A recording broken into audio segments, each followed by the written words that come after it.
Olá, meus irmãos, graça e paz seja convosco. Mais uma vez estamos aqui para estudar o assunto da lição e hoje, de maneira muito especial, nós vamos entender um pouco sobre dois episódios que a lição traz aqui. Um era na referência à questão do povo de Israel quando se encontrava, o povo judá, na Babilônia, e o tema que diz assim, ó, fiéis mesmo sem ver a Deus. O povo, como nós sabemos, o próprio Jeremias falou que eles iriam passar 70 anos no cativeiro. E eles foram para lá, e quando Isaías descreve no capítulo 40 do seu livro, perdão, ele começa então a endossar de que aqueles que esperam no Senhor renovariam as suas forças. Ou seja, haveria confiança, credibilidade, certeza da atuação de Deus em meio à dificuldade. Por quê? Nós tendemos, irmãos, a pensar que Deus não está conosco quando a situação adversa acontece. Então, assim, é fiel sem ver a Deus. O texto, a lição chega a descrever, devemos ser fiéis mesmo sem ver.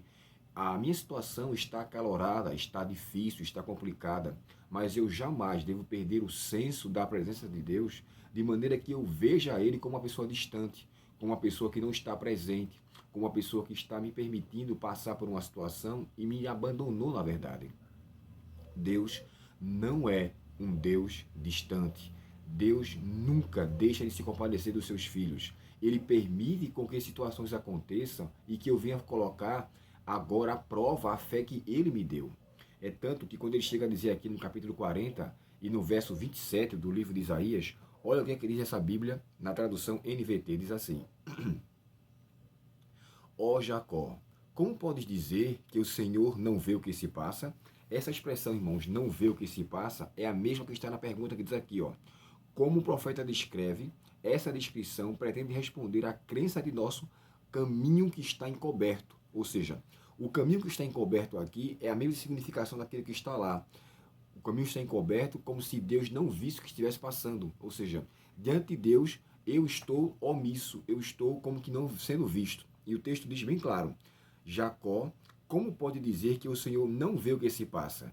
Como eu posso dizer que Deus encobriu a minha situação a ponto de tivesse colocado um pano sobre aquilo para não ver o que está embaixo? Jamais Deus agiria dessa forma. E em meio a essa situação, ele agora dá a promessa do restante seguinte, olha, o verso 28.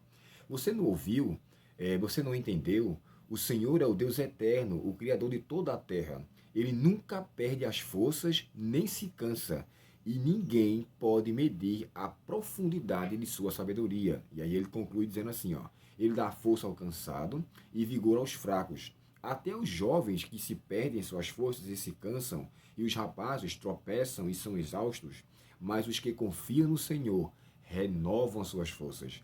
E aí agora gostaria de dizer para vocês uma coisa. Quando Deus fala que os que esperam renovam as suas forças, é porque em meio àquela situação, nossas forças estão fracas, estão, digamos que, bem subtraídas, mas é Deus que renova nossas forças em meio à adversidade.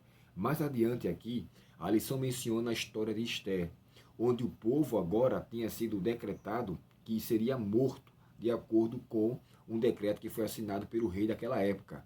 Porém, é interessante que, embora o nome Deus não apareça no livro de Esther, a sua atuação ela é bem presente. Você não encontra nem no livro de Esther, nem no livro de Cantares a palavra Deus.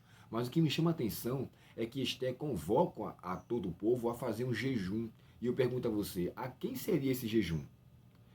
Ela pede para que as pessoas possam, de fato, através do jejum, não se faz um jejum sem oração. O texto não faz menção ao termo oração, mas ela pede que se faça jejum. E naquele período haja dentro do povo, naquela situação, um ponto crucial que era meditação, reflexão, reaproximação de Deus, para que Deus tivesse misericórdia e atuasse. Então, assim, eles foram fiéis a Deus, interessante. O livro de Esther demonstra a fidelidade a Deus, mesmo sem mencionar o nome ou a pessoa de Deus. O fato dele não mencionar, e aqui eu quero deixar bem claro, não quer dizer que ele não está presente. Lembre-se de que quando Cristo diz assim, Deus meu, por que me desamparaste? A gente pensa, puxa vida, Deus abandonou o filho agora, Deus o deixou naquela situação a perecer, a morrer, a sofrer. Ellen White descreve num livro chamado O Desejado de Todas as Nações, que o Pai e os anjos estavam ao pé da cruz. Porém, os pecados de toda a raça humana o isentou que ele o contemplasse. Assim como os pecados causam barreira entre nós e Deus, de acordo com o livro de Isaías, capítulo 59, o verso 1 e 2, assim também Cristo, não pelos seus pecados, porque ele não cometeu, mas pelos pecados de toda a raça humana que estava sobre eles, a tamanha intensidade do pecado foi que ele se distanciou, ou seja, a situação distanciou do Pai, e ele não percebeu, mas o Pai estava ali ao seu lado, ao pé da cruz, cuidando dele da mesma maneira. Isso também deve servir para mim.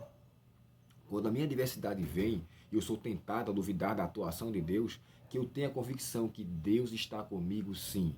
Sabe, o texto da lição que a gente começou nessa semana é o Salmo 23, quando ele chega a dizer, ainda que eu venha passar pelo vale da sombra da morte. O que eu entendo? Esse Salmo 23, irmãos, ele vem se desdobrando em cada lição.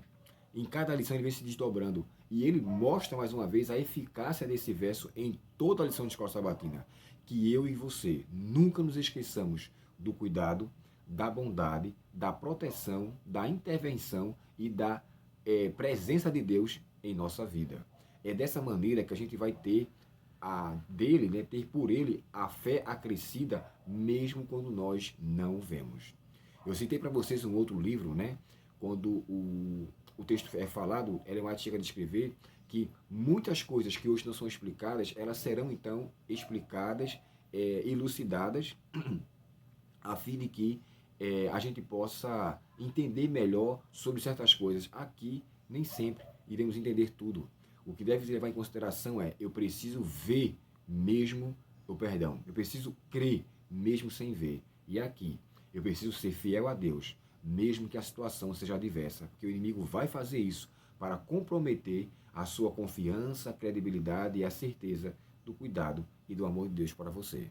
Que Deus, portanto, nos abençoe e que nós possamos pedir a Ele que nos faça enxergá-lo através da fé, mesmo quando as coisas que acontecem ao nosso redor não forem a favor daquilo que a gente espera. Vamos orar ao Senhor nesse momento? Querido Pai Celestial, te agradecemos, Senhor, pelo teu cuidado, pela tua bondade e, acima de tudo, pela certeza da tua atuação. Que todos nós, Senhor, sejamos fiéis a ti, mesmo sem te ver.